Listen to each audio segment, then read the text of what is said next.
नमस्कार साथियों, एक बार फिर स्वागत है आपका अपने YouTube चैनल यादविंद स्मार्ट क्लासेज में। तो कैसे हैं आप लोग? उम्मीद करता हूं आप लोग शानदार जबरदस्त जिंदाबाद होंगे। जैसा कि आपको पता है, घटना चक्र पूर्वावलोकन हिस्ट्री का हमारा जो सीरीज चल रहा था, मैं उसमें फिर आपके सामने एक नई क्लास, नया सेशन लेके हाजिर हूं। तो आप लोगों को क्या काम करना है? सिर्फ एक ही काम करना है कि हमारे इस YouTube चैनल यादविंद स्मार्ट क्लासेज को शेयर करना है, सब्सक्राइब करना है और इस वीडियो को लाइक करना है। आज का जो हमारा टॉपिक रहने वाला है, हम उसी को कंटिन्यू करेंगे जो लास्ट क्लास में हमने छोड़ा था, यानी मौर्यन एम्पायर। और मौर्यन एम्पायर आज हम क्या करेंगे? कंप्लीट करने वाले हैं, इसको खत्म करने वाले हैं।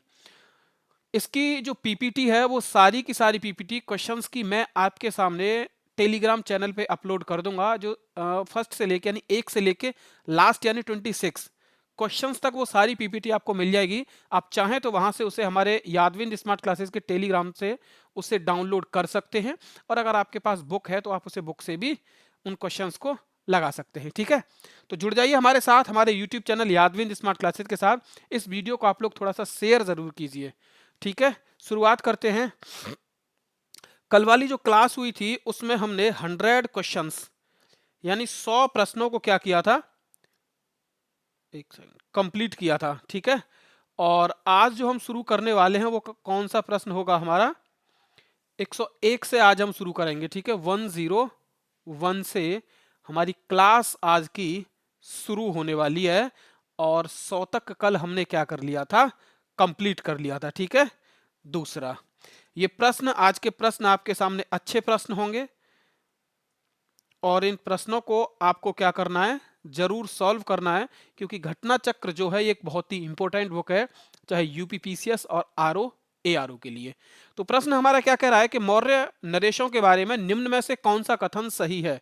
मौर्य शासकों के बारे में निम्न में से कौन सा कथन सही है, यह पूछा गया है आपसे। उन्होंने विकास किया, यानी मौर्य शासकों ने किसका विकास किया? ऑप्शंस आपके सामने हैं। पहला है कला, संस्कृति, कला व साहित्य।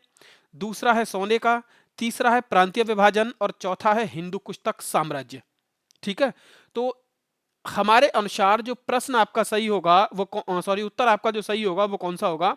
सबसे पहला देखिए आप, मौर्य साम्राज्य के जो शासक थे उन्होंने संस्कृति, कला और साहित्य का विकास किया। क्या यह बात सही है?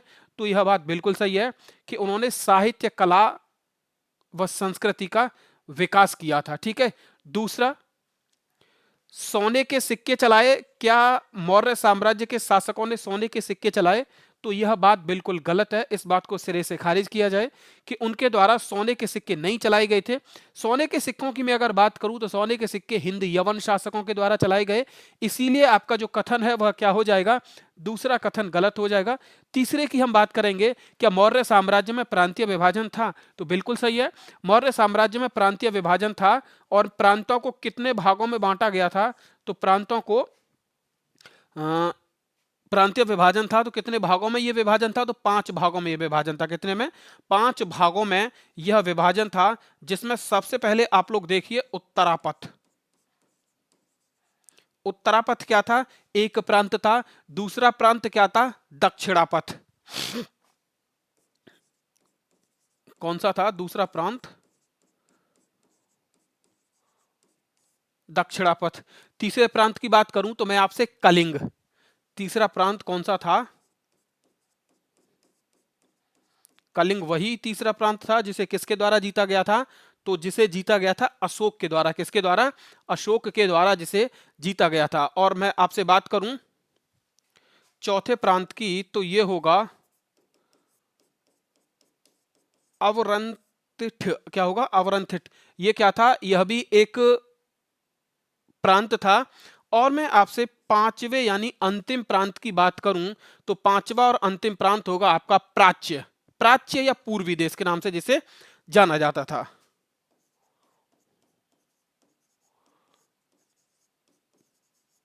प्राच्य या पूर्वी देश। तो ये कितने भागों में बटा हुआ था? 5 भागों में बटा हुआ था। 5 के 5 आपके सामने हैं। और लास्ट यानी फोर्थ है आपका कथन, और वो कौन सा है? कि हिंदू कुश तक साम्राज्य था, यानी मौर्यों का जो साम्राज्य था क्या वह हिंदू कुश पर्वत तक था? ये पूछा गया है। तो यह भी क्या है? आपका सही जवाब है, यानी ऑप्शन नंबर डी आपका क्या होगा? सही होगा। तो ए, सी और डी सही है, बी गलत है आपका। बी गलत है आपका। तो ए, सी और डी किस में होगा? ऑप्शन नंबर फोर्थ में होगा। तो कौन सा सही है? ऑप्शन नंबर फोर्थ आपका इसका सही जवाब है मित्रों। ठीक है, आगे बढ़ते हैं। नेक्स्ट आगे वाला प्रश्न यानी 102। भाग एवं बलि थे, भाग एवं बलि दोनों क्या थे, यह आपसे पूछा गया है। पहला है सैनिक विभाग, दूसरा है राजस्व के स्रोत, तीसरा है धार्मिक अनुष्ठान और चौथा है प्रशासकीय विभाग। चौथा है प्रशासकीय विभाग। तो भाग एवं बलि जो थे यह क्या थे, तो यह राजस्व के स्रोत थे। क्या थे, यह राजस्व के स्रोत थे। अब आप लोग कहोगे कि इस बात का पता कैसे चलता है कि भाग एवं बलि मौर्य साम्राज्य में राजस्व के स्रोत हुआ करते थे। तो इस बात का पता चलता है हमें किससे, कौटिल्य के अर्थशास्त्र से। किससे पता चलता है, भाग एवं बलि राजस्व के स्रोत थे, इसका पता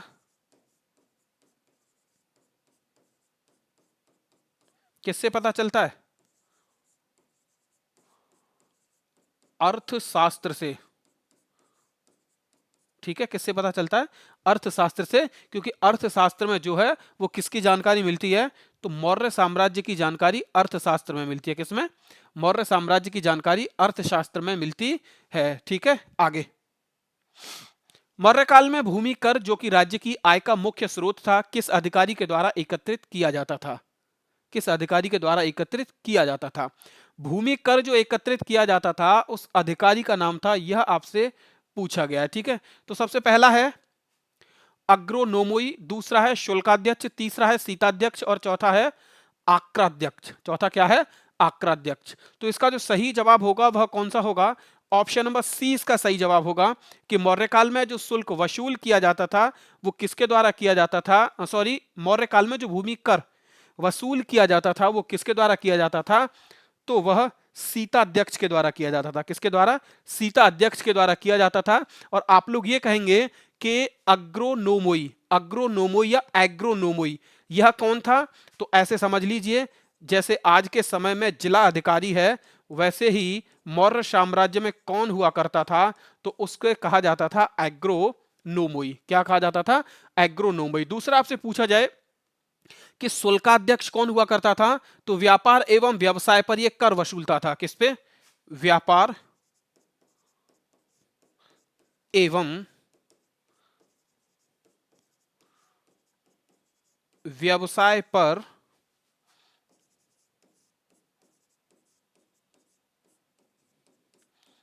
कर वसूलता था। कौन वसूलता था, तो जिसका नाम था शुल्काध्यक्ष। ठीक है, दूसरा मैं आपसे बात करूं कि दूसरा कौन है, अंतिम बचा आपका आक्राध्यक्ष।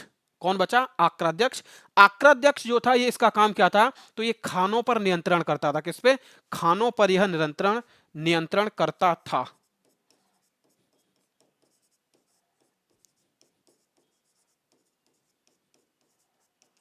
ये किसका काम है, तो यह आक्राध्यक्ष का काम है। ठीक है, 104। मौर्य काल में सीता से तात्पर्य क्या है, मौर्य काल में सीता से तात्पर्य क्या है। ऑप्शन नंबर एक है एक देवी, दूसरा है एक धार्मिक संप्रदाय, तीसरा है राजकीय भूमि से प्राप्त आय और चौथा है ऊसर भूमि।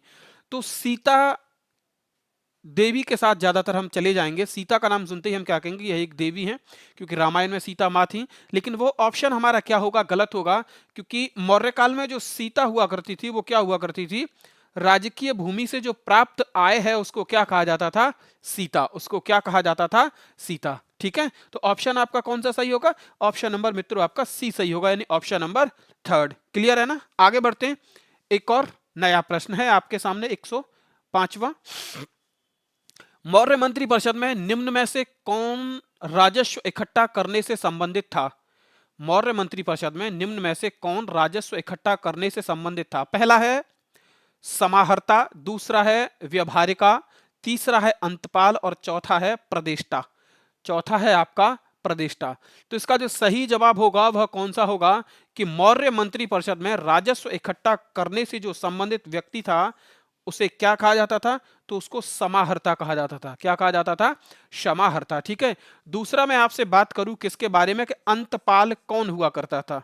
अंतपाल कौन हुआ करता था, तो अंतपाल सीमा का रक्षक हुआ करता था। किसका, सीमा का रक्षक या सीमावर्ती जो किले हुआ करते थे, दुर्ग, उनकी देखभाल करता था। जिसे क्या नाम दिया गया उस पद को, तो उसको अंतपाल नाम दिया गया। क्या, उसको अंतपाल नाम दिया गया। यह कौन है, तो यह है सीमा रक्षक या सीमावर्ती किलों का रक्षक। क्या है? सीमावर्ती किलों का रक्षक। और यह कौन है? तो यह है मित्रों अंतपाल।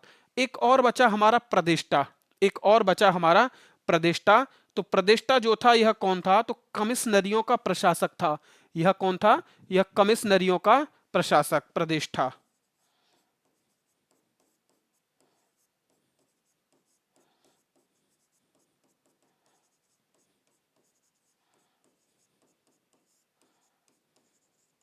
ठीक है, इसका कौन सा जवाब सही होगा? ऑप्शन नंबर एक, समाहर्ता। 106, निम्न में से कौन मौर्य युगीन अधिकारी तोल माप का प्रभारी था? तोल माप का प्रभारी था। यह आपसे क्या किया गया है? पूछा गया है। और ऑप्शंस आपके सामने दे रखे हैं। आपको क्या करना है? ऑप्शंस को पढ़ना है और उसका जवाब देना है कि कौन सा इसका सही जवाब होगा। ठीक है, तो सबसे पहला ऑप्शन है आपका पौतवाध्यक्ष, दूसरा है पन्याध्यक्ष, तीसरा है सीताध्यक्ष और चौथा है शून्याध्यक्ष। चौथा क्या है? शून्याध्यक्ष। तो इसका जो सही जवाब होगा वह क्या होगा? सबसे पहले मौर्य युग में एक अधिकारी जो मापतोल प्रभारी हुआ करता था उसको नाम दिया जाता है क्या? पौतवाध्यक्ष। क्या नाम दिया जाता है उसे? पौतवाध्यक्ष। दूसरा आपसे पूछा जाए कि पन्याध्यक्ष कौन था? तो पन्याध्यक्ष वाणिज्य विभाग का प्रमुख था। किसका? वाणिज्य विभाग का प्रमुख था। क्या था? प्रमुख। सीताध्यक्ष आप लोग जानते हैं, सीताध्यक्ष का काम क्या था? राजस्व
ठीक है। सीताध्यक्ष क्या था? ये राजस्व कर को एकत्रित करता था, यानी भूमि कर जो, सॉरी राजस्व कर या भूमि कर लिखिए तो ज्यादा ठीक रहेगा।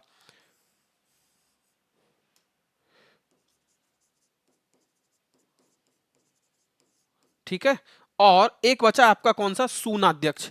आपका कौन सा बचा? सूनाध्यक्ष। यह कौन होता था? तो यह बूचड़ खाने का प्रभारी होता था। किसका? बूचड़ खाने का प्रभारी।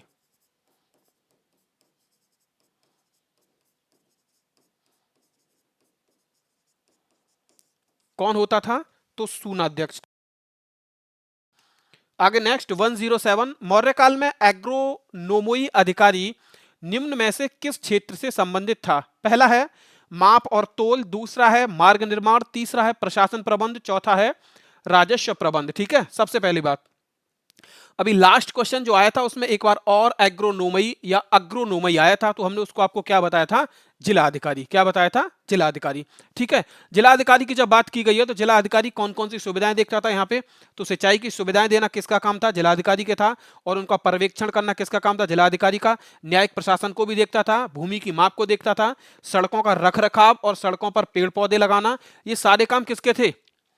तो ये थे मौर्य काल में एग्रोनोमी यानी जिला अधिकारी के। दूसरा, सड़कों पर पत्थर डालना जहां सड़कें खुड़ी हुई हैं। दूसरा, सड़कों का रख रखाव, ये किसका काम था? तो ये एग्रोनोमी का था। लेकिन इन सारे कामों में से फिर भी एक काम सबसे ज्यादा जो प्रमुख इसका माना गया है और उत्तर प्रदेश लोक सेवा आयोग ने जिसे माना है, वो कौन सा माना है कि मार्ग निर्माण का काम था। इसका क्या काम था? मार्ग निर्माण का काम था। और ऑप्शन नंबर आपका कौन सा सही रहने वाला है? तो ऑप्शन नंबर 107 आपका क्या होगा? इसका सही जवाब होगा। ठीक है, आगे। पंकोदस निरोधे मौर्य प्रशासन द्वारा लिया जाने वाला जुर्माना था। पंकोदस निरोधे मौर्य प्रशासन द्वारा लिया जाने वाला एक जुर्माना था। अब यह जुर्माना क्यों लिया जाता था, यह आपसे पूछा गया है। पहला है, पीने के पानी को गंदा करने पर किसी व्यक्ति पर यह पंकोदस निरोधे जुर्माना लगाया जाता था। दूसरा है, सड़क पर कीचड़ फैलाने पर लगाया जाता था। तीसरा है, कूड़ा फैलाने पर। और चौथा है, मंदिर को गंदा करने पर। ठीक है, तो ये जुर्माना कब लगाया जाता था? तो देख लीजिए, इसका जो सही जवाब होगा वो कौन सा होगा? ऑप्शन नंबर 20 का सही जवाब होगा कि कोई भी व्यक्ति अगर सड़क पे पानी फैलाता है या सड़क पे कीचड़ फैलाता है या सड़क को गंदा करता है तो उस पर एक जुर्माना लगाया जाता था, जिसका नाम है पंकोदस निरोधे। पंकोदस निरोधे। ठीक है, तो ऑप्शन नंबर कौन सा सही होगा? ऑप्शन नंबर इसका बी जवाब सही रहने वाला है। क्लियर, आगे। 109, मौर्यकाल में शिक्षा का सर्वाधिक प्रसिद्ध केंद्र था। मौर्यकाल में शिक्षा का सबसे प्रसिद्ध केंद्र कौन सा था, यह आपसे पूछा गया है। पहला वैशाली, दूसरा नालंदा, तीसरा तक्षशिला, चौथा उज्जैन। चौथा क्या है? उज्जैन। तो इसका जो सही जवाब होगा वह कौन सा होगा कि मौर्यकाल में शिक्षा का जो सबसे प्रसिद्ध केंद्र था वह कौन सा था? तक्षशिला। कौन सा था? तक्षशिला। और तक्षशिला जो था हिंदू एवं बौद्ध शिक्षा का प्रसिद्ध केंद्र था। क्या था? हिंदू एवं बौद्ध शिक्षा का प्रसिद्ध केंद्र।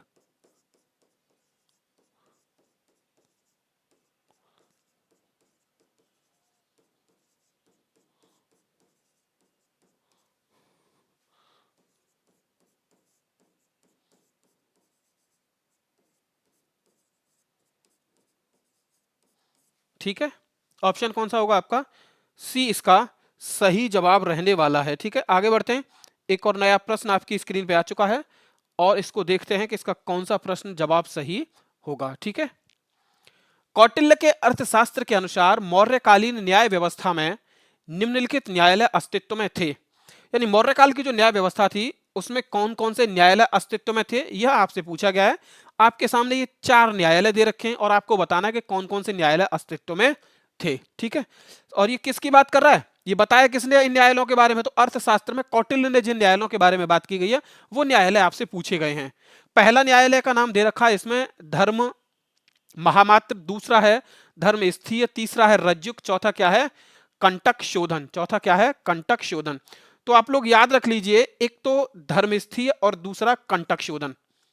एक धर्मस्थीय और दूसरा कंटक शोधन, यही 2 न्यायालयों का वर्णन कौटिल्य के अर्थशास्त्र में किया गया है। कैसे किया गया है कि धर्मस्थीय जो न्यायालय था ये कौन सा न्यायालय था? तो यह एक दीवानी न्यायालय था। कौन सा?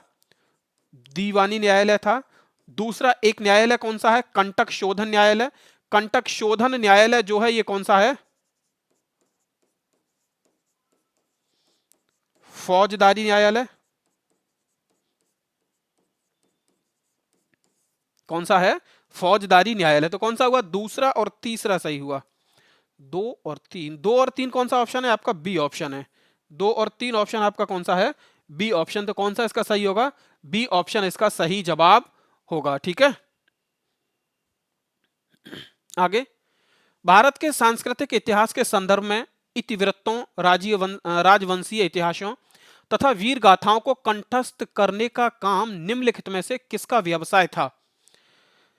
राजाओं की वीर गाथाओं और इतिहासों का विवरण को कंठस्थ करने का काम आपसे पूछा गया है। ऑप्शन आपके सामने दे रखे हैं कि यह काम किसका हुआ करता था, यह व्यवसाय किसका हुआ करता था। पहला श्रमण, दूसरा है अग्रहारिक, तीसरा है परिव्राजक और चौथा है मागध। चौथा कौन सा है?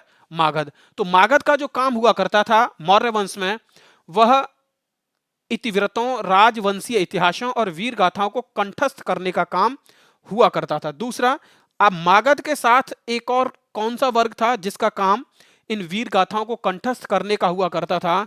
तो वह था सूत वर्ग। वह कौन सा वर्ग था? तो वह यहीं पे मैं लिख देता हूं, और सूत वर्ग। कौन सा वर्ग था? और वह सूत वर्ग था। ठीक है, इसके बाद एक और नया प्रश्न आपकी स्क्रीन पे। गांव के शासन को स्वायत्त शासी पंचायतों के माध्यम से संचालित करने की व्यवस्था का सूत्रपात किसने किया? सबसे पहला है कुषाणों ने, दूसरा है आर्यों ने, तीसरा है द्रविड़ों ने और चौथा है मित्रों मौर्यों ने। चौथा है मौर्यों ने। तो इसका कौन सा जवाब सही रहने वाला है, यह आपसे पूछा गया है। ठीक है, गांव के शासन को स्वायत्ती संस्था, स्वायत्ती पंचायतों के माध्यम से संचालित करने की व्यवस्था का सूत्रपात किसने किया था? ठीक है, तो इसका जो जवाब सही होगा वो ऑप्शन नंबर आपका सी बी सही होने वाला है, यानी द्रविड़। क्या होगा? द्रविड़। और द्रविड़ में भी याद रख लीजिए चोलों ने। किसने? चोलों ने। ठीक है, लेकिन आप लोग यह बात याद रख लीजिए, यह उस व्यवस्था के समय, यह व्यवस्था कौन से समय की है और यह गांव में लाया कौन था? तो ये सारी की सारी जो देन है, ये किसकी देन है? तो ये मौर्यों की देन है। किसकी? मौर्यों की देन है, जो कि गांव के प्रशासन का क्या हुआ करती थी? आधार। ठीक है, आगे। प्राचीन भारत के निम्नलिखित ग्रंथों में से किसमें पति द्वारा परित्यक्त पत्नी के लिए विवाह विच्छेद की अनुमति दी गई? विवाह विच्छेद की अनुमति दी गई। पहला है कामसूत्र, दूसरा है मानव धर्मशास्त्र, तीसरा है शुक्र नीति शास्त्र और चौथा है आपका अर्थशास्त्र। चौथा है आपका अर्थशास्त्र। ठीक है, तो इसका जो सही जवाब होगा वो कौन सा होगा? ऑप्शन नंबर डी इसका क्या होगा सही जवाब, कि अर्थशास्त्र में पति द्वारा परित्यक्त पत्नी के लिए विवाह विच्छेद की अनुमति दी गई। यानी मौर्य साम्राज्य में इस बात की जानकारी मिलती है कि यहां पे तलाक की व्यवस्था थी, यहां पे तलाक की व्यवस्था थी या तलाक की प्रथा थी। तो यह भी आप लोग क्या कर सकते हैं, नोट कर सकते हैं कि मौर्य साम्राज्य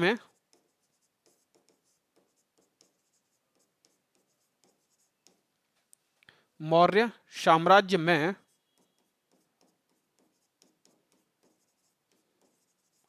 तलाक की प्रथा थी। किसकी प्रथा थी?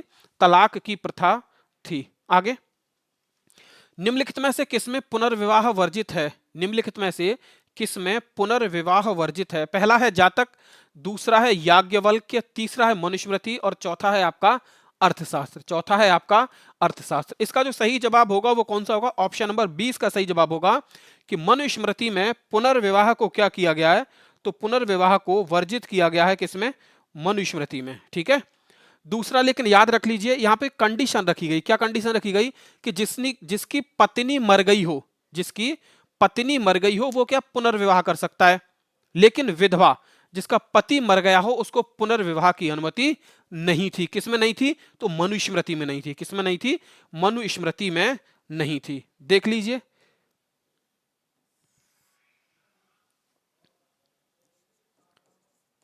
जिसकी पत्नी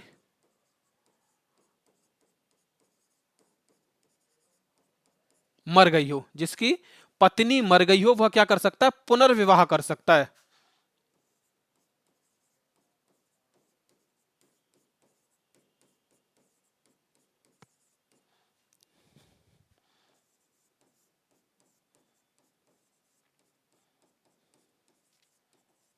दूसरा,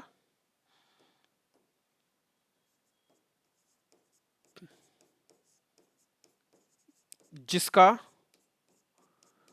पति मर गया हो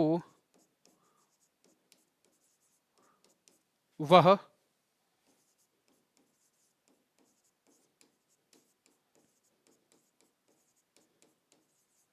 पुनर्विवाह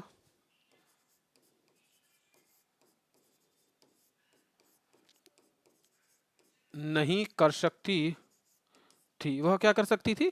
पुनर्विवाह नहीं कर सकती थी। यह किस में बताया गया है? तो यह मनुस्मृति में बताया गया। किस में बताया गया है? तो यह मनुस्मृति में बताया गया है। ठीक है, आगे। विदेशियों को भारतीय समाज में मनु द्वारा दिया गया सामाजिक स्तर था। पहला है क्षत्रियों का, दूसरा है व्रात्य क्षत्रियों का, तीसरा है वैश्यों का और चौथा है शूद्रों का। ठीक है, मनुस्मृति में विदेशियों को जो भारतीय समाज में स्तर दिया गया वो स्तर कौन सा है, यह आपसे पूछा गया है। यह क्षत्रियों का था या व्रात्य क्षत्रियों का था या वैश्यों का था या शूद्रों का था? तो इसका सही जवाब कौन सा होगा कि व्रात्य क्षत्रियों को स्तर, व्रात्य क्षत्रियों का स्तर विदेशियों को दिया गया किसमें? मनुस्मृति में। किसमें? मनुस्मृति में। ठीक है, सबसे पहले आगे, निम्नलिखित व्यक्ति भारत में किसी न किसी समय आए। ये व्यक्ति हैं जिनके नाम आपको दे रखे हैं, ये भारत में आए तो किसी न किसी समय आए होंगे। उनके आगमन का सही कालानुक्रम कीजिए। ये बताइए कि आपका इनका आगमन कब हुआ था, सबसे पहले कौन आया, फिर उसके बाद, फिर उसके बाद, फिर उसके बाद। कितने व्यक्ति हैं? तो चार ही तो व्यक्ति हैं, तो चारों को ये पूछा गया कि सबसे पहले कौन आया। तो इनको हम देख लेते हैं कि थोड़ा सबसे पहले कौन आया। सबसे पहले मैं आपसे देखूं कि फायान, इत्संग, मैगस्थनीज और ह्यूइंसांग, इन सब में सबसे पहले आने वाला जो व्यक्ति था जिसका नाम क्या था? मैगस्थनीज। जिसका नाम क्या था? मैगस्थनीज। तो देख लीजिए, सबसे पहले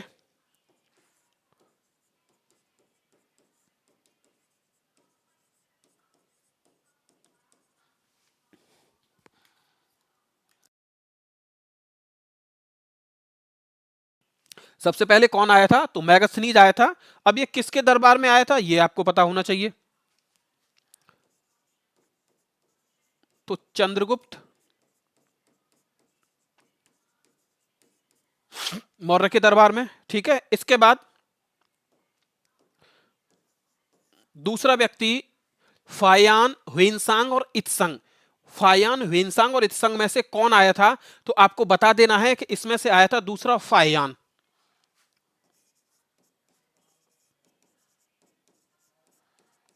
और आपसे पूछा जाए कि फायान किसके समय आया था, तो चंद्रगुप्त द्वितीय के समय फायान आया था। किसके समय? चंद्रगुप्त सेकंड के समय फायान आया था। तीसरे व्यक्ति की अगर आपसे बात की जाए कि तीसरा व्यक्ति कौन है, तो तीसरा व्यक्ति है ह्यूइंसांग। और ह्यूइंसांग किसके समय आया था? तो ह्यूइंसांग आया था हर्षवर्धन के समय। किसके समय? हर्षवर्धन के समय। और चौथे व्यक्ति की आपसे बात की जाए कि चौथा व्यक्ति कौन होगा, तो एक ही बचा चौथा व्यक्ति, इत्संग। कौन बचा? इत्संग, जो भारत आया था। ठीक है, तो आप लोग ये इनका आने का क्रम है। सबसे पहले मैगस्थनीज, मैगस्थनीज यानी नंबर 3, और मैगस्थनीज के बाद फायान यानी 3-1, और 3-1-2 में हो गया। ठीक है, इसके बाद ह्यूइंसांग 3-1-4। ऑप्शन नंबर कौन सा होगा आपका? बी सही होगा। कौन सा? ऑप्शन नंबर आपका बी सही होगा। आगे 117, सूची 1 को सूची 2 से सुमेलित कीजिए तथा सूची के नीचे दिए गए कूट की सहायता से सही उत्तर चुनिए। ठीक है, ये आपसे पूछा गया है। तो सबसे पहले चंद्रगुप्त दे रखा है कि चंद्रगुप्त को क्या कहा जाता था। ठीक है, क्या प्रियदर्शी कहा जाता था, क्या सेंड्रोकोटस कहा जाता था, या अमित्रघात कहा जाता था, या विष्णुगुप्त कहा जाता था। ठीक है, तो आप लोगों को सेंट्रोकोटस के बारे में मैं कई बार बताया था। क्या बताया था? सेंट्रोकोटस तो आपको कई बार बताया गया था। तो देख लीजिए, सेंट्रोकोटस किसको कहा जाता था? तो चंद्रगुप्त मौर्य को। इसके बाद दूसरा आपसे पूछा गया कि बिंदुसार को क्या कहा जाता था, तो आप लोगों को बता देना है कि बिंदुसार को अमित्रघात कहा जाता था। क्या कहा जाता था? बिंदुसार को अमित्रघात। दूसरा, अशोक को क्या कहा जाता था? तो अशोक को प्रियदर्शी कहा जाता था। और चाणक्य को क्या कहा जाता था? तो विष्णुगुप्त। चाणक्य को क्या कहा जाता था? तो विष्णुगुप्त। ठीक है, ये क्या हुआ आपका? सही हुआ। आगे आप इसके हिसाब से क्या कर सकते हैं, देख लीजिए और उसका लगा दीजिए कि कौन सा इसका सही जवाब होगा। ठीक है, आगे देखिए 118, अंतिम मौर्य सम्राट कौन था, यानी मौर्य वंश का अंतिम शासक कौन था, ये आपसे पूछा गया है। तो मौर्य वंश का जो अंतिम शासक था उसका नाम था बृहद्रथ। क्या नाम था? बृहद्रथ। और मौर्य वंश का संस्थापक कौन था? तो उसका नाम था चंद्रगुप्त मौर्य। क्या नाम था? चंद्रगुप्त मौर्य। क्लियर? आगे निम्न कथनों पर विचार कीजिए। पहला है, अंतिम मौर्य शासक बृहद्रथ की हत्या उसके प्रधान सेनापति पुष्यमित्र शुंग ने की। तो बिल्कुल सही बात है। मौर्य वंश का जो अंतिम शासक था जिसका नाम बृहद्रथ था, उसकी हत्या उसके सेनापति पुष्यमित्र शुंग ने की और एक नए वंश की स्थापना की जिसे शुंग वंश के नाम से जाना जाता था। ठीक है, तो पहला क्या होगा? सही जवाब होगा। दूसरा, अंतिम शुंग राजा देवभूति की हत्या उसके ब्राह्मण मंत्री वासुदेव कण्व ने की और उसने राजा सॉरी, उसने राज सिंहासन हथिया लिया, बिल्कुल सही है। आगे चल के एक नया वंश आ गया, कण्व वंश। कौन सा वंश आया? कण्व वंश, क्योंकि शुंग वंश के अंतिम शासक देवभूति की हत्या कर दी किसने? वासुदेव कण्व ने। और आगे चल के एक नया वंश कौन सा आया? तो कण्व वंश आया। तो दूसरा भी हमारा क्या होगा? सही होगा। तीसरा है आपका कि आंध्र ने कण्व राजवंश के अंतिम शासक को पद से वंचित किया था। यह भी क्या है आपका? बिल्कुल सही बात है कि आंध्र ने कण्व राजवंश के अंतिम शासक को उसके पद से क्या किया था? हटाया था। तो एक और दो तीनों हमारे क्या है? इसके सही जवाब हैं। तो ऑप्शन नंबर आपका कौन सा होगा? ऑप्शन नंबर इसका क्या सही होगा? डी सही रहने वाला है। एक, दो और तीन तीनों ही सही। एक, दो और तीन तीनों ही क्या है? सही है। आगे 120 ईसवी सन के पूर्व कुछ शताब्दियों में निम्नलिखित में से किन शासकों ने गिरनार क्षेत्र में जल संसाधन की व्यवस्था की ओर ध्यान दिया? शासकों के आपको नाम दे रखे हैं। पहला है महापद्मनंद, दूसरा है चंद्रगुप्त मौर्य, तीसरा है अशोक और चौथा है मित्रों रुद्रदामन। चौथा है मित्रों कौन सा? रुद्रदामन। तो इसमें से दो शासक है कौन से? एक चंद्रगुप्त मौर्य और दूसरा अशोक। कौन सा है? एक चंद्रगुप्त मौर्य और दूसरा अशोक। इन दोनों ने गिरनार क्षेत्र में जल संसाधन की व्यवस्था की ओर क्या किया? ध्यान दिया। जल साधन की व्यवस्था की ओर क्या किया? ध्यान दिया। कैसे ध्यान दिया? क्योंकि चंद्रगुप्त मौर्य ने किसका निर्माण करवाया था? तो चंद्रगुप्त मौर्य ने सुदर्शन झील का निर्माण करवाया। सुदर्शन झील को क्या किया था? इसने खुदवाया था। किसने? चंद्रगुप्त मौर्य ने। ठीक है, तो कौन सा सही होगा? दो और तीन इसके सही जवाब होंगे। तो ऑप्शन नंबर बी आपका क्या होगा? सही जवाब होगा। कौन सा? Option number B. आगे जल की आवश्यकता को ध्यान में रखते हुए जिस प्रथम शासक ने गिरनार क्षेत्र में एक झील का निर्माण करवाया था वह कौन सा शासक था? तो अभी पीछे आपको यह बताया है कि वह शासक कौन सा था। तो चंद्रगुप्त मौर्य था। तो इसका जवाब कौन सा सही रहने वाला है? ऑप्शन नंबर ए इसका क्या रहने वाला है? एकदम सही जवाब रहने वाला है। ठीक है, आगे 122 निम्न में से किस अभिलेख में चंद्रगुप्त और अशोक दोनों का उल्लेख किया गया है? पहला है गौतमी पुत्र सातकर्णी की नासिक प्रशस्ति, दूसरा है महाक्षत्रप रुद्रदामन का जूनागढ़ अभिलेख, तीसरा है अशोक का गिरनार अभिलेख और चौथा है स्कंदगुप्त का जूनागढ़ अभिलेख। तो इसका जो सही जवाब होगा वो कौन सा होगा? ऑप्शन नंबर 20 का सही जवाब होगा कि रुद्रदामन के जूनागढ़ अभिलेख से चंद्रगुप्त मौर्य और अशोक दोनों का उसमें क्या मिलता है?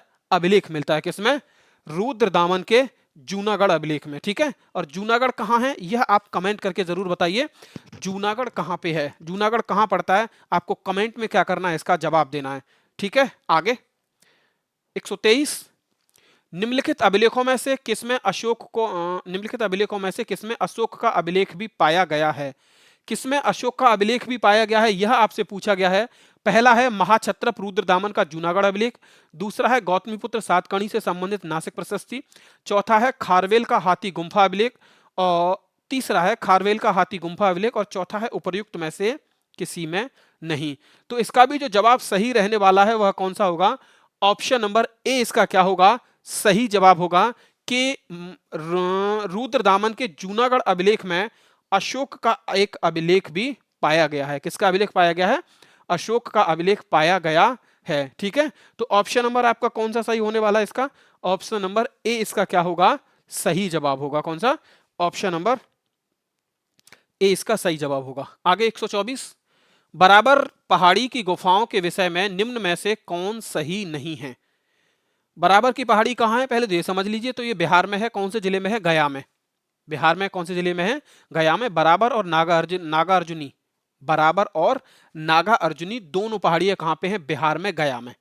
ठीक है, आगे बराबर पहाड़ी पर कुल 4 गुफाएं बनी हुई हैं। बिल्कुल सत्य बात है। बराबर पहाड़ी पर जो गुफाएं बनी हुई हैं कितनी हैं? कुल 4 गुफाएं हैं। ठीक है, दूसरा 3 गुफाओं की दीवारों पर अशोक के अभिलेख उत्कीर्ण है। बिल्कुल ठीक है। 3 जो गुफाओं की दीवारें हैं उस पर अशोक के अभिलेख लिखे हुए हैं, उत्कीर्ण उनको किया गया है। ठीक है, आगे ये अभिलेख इन गुफाओं को आजीविकाओं को समर्पित होने का उल्लेख करते हैं। बिल्कुल सही है। ये जो अभिलेख हैं इन गुफाओं की आजीविकाओं को समर्पित होने का क्या करते हैं? ये उल्लेख करते हैं। डी है आपका ये अभिलेख ईसा पूर्व 6ठी शताब्दी के हैं। प्रश्न क्या कह रहा है आपका? अच्छा, कौन सा सही नहीं है पूछ रहा है ना। तो डी क्या है आपका कि ये अभिलेख 6ठी शताब्दी ईसा पूर्व के हैं।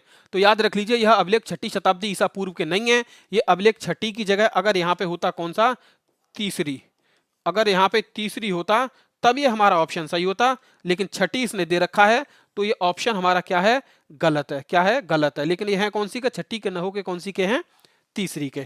क्लियर मेरे दोस्त। आगे, मौर्यकालीन मूर्तियों में मणिभद्र यानी यक्ष नाम से अंकित मूर्ति किस स्थान से प्राप्त हुई है?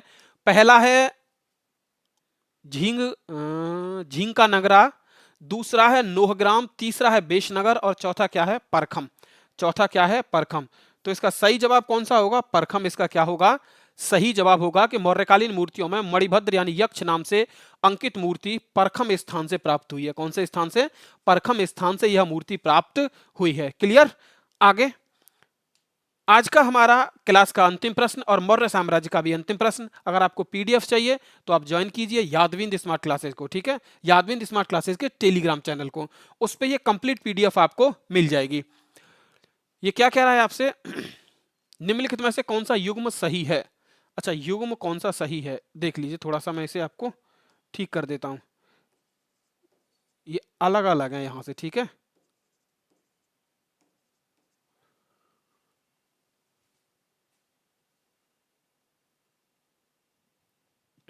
निम्नलिखित में से कौन सा युग्म सही है, नीचे कूट दिए गए आपको, ठीक है। पहला क्या है, लोथल एंशियंट डॉकयार्ड, बिल्कुल सही है।